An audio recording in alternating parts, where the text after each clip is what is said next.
Welcome back to AI with Justin. This is a continuation of the previous video where I had just introduced neural networks. Consider this view of the AI from an outside perspective.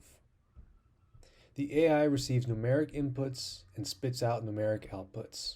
And remember, we can re-represent pretty much anything numerically. So if our inputs are words, we can transform those to numbers, have the model do its calculation, spit out more numbers, and transform those numbers back to words for our output. So, given this setup, what's inside this black box? Well, anything which has variables that can be adjusted. Say we have a radio dial.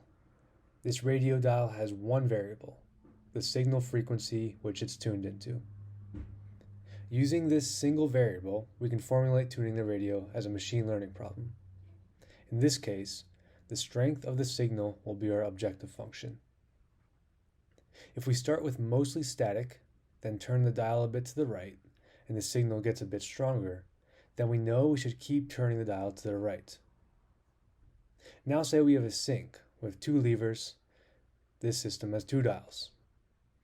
If we want a very specific temperature, we'll have to adjust both levers accordingly. If the water is too cold, we can open the hot lever a bit, or close the cold lever a bit, or maybe a combination of both. A neural network is essentially just like these two examples in that it is a system composed of adjustable dials, except that typically for neural networks there are many dials, and these dials are layered. Or in other words, dials in the middle layers receive the outputs of other dials and feed their outputs to the next layer of dials. These dials are often called weights or parameters. The exact number of dials Chat-GPT has isn't public, but it's known to be more than 175 billion. Let's return to the question asked at the end of part 1. How does the AI perform its trial and error process? How does it decide which way to turn all these dials? The general idea is to use an algorithm stemming from the concept of gradient descent.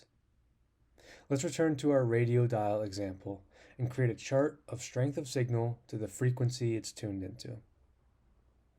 If we took two measurements of the signal strength, here and here, we can then calculate the slope, or the gradient, of the change in signal strength between these 2 points. Using this slope, we can infer that maybe our next measurement should be here, because that's where the gradient points to. And we could continue taking measurements like this until we arrived at the ideal frequency to listen to the radio station's signal. So that's how one single dial could be tuned. And if we have many dials, even billions, this concept remains the same. If these dials are layered, we'll need to include some additional math to calculate how much of the gradient each dial should apply, but the fundamentals of applying gradient descent still don't change. Okay, so now we understand that our AI is at its core a neural network, which is a collection of dials, and we have a method based on gradient descent for adjusting these dials such that they maximize some objective function. We also know that we can re-represent pretty much anything, camera data, words, sounds, Excel data, whatever, as numbers for input into the network. Does this mean that neural networks can theoretically learn any objective function or anything? Sort of, yes. It's confidently theorized that neural networks are universal approximators, or in other words, that they can represent any phenomena conditioned on the number of dials they have, and importantly, the number of layers of the network. The more complex the task is to represent, the more dials and layers a network will need to have. This is why Chat-GPT has billions of dials. Now, why are layers important? Layers allow for hierarchical information sharing. Let me explain that more.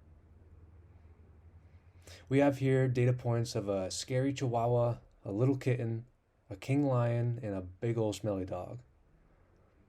We want to classify these data points as either a cat or a dog. but we only know how much each weighs and how ferocious they are. In order to classify any data point correctly, we need information from both weight and ferociousness.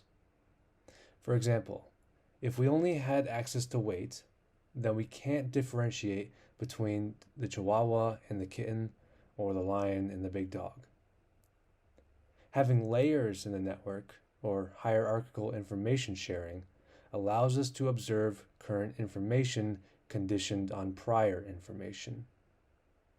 So, for example, we could observe that this data point is lightweight, then observe that it is ferocious, and determine that it is a dog, combining the two pieces of information.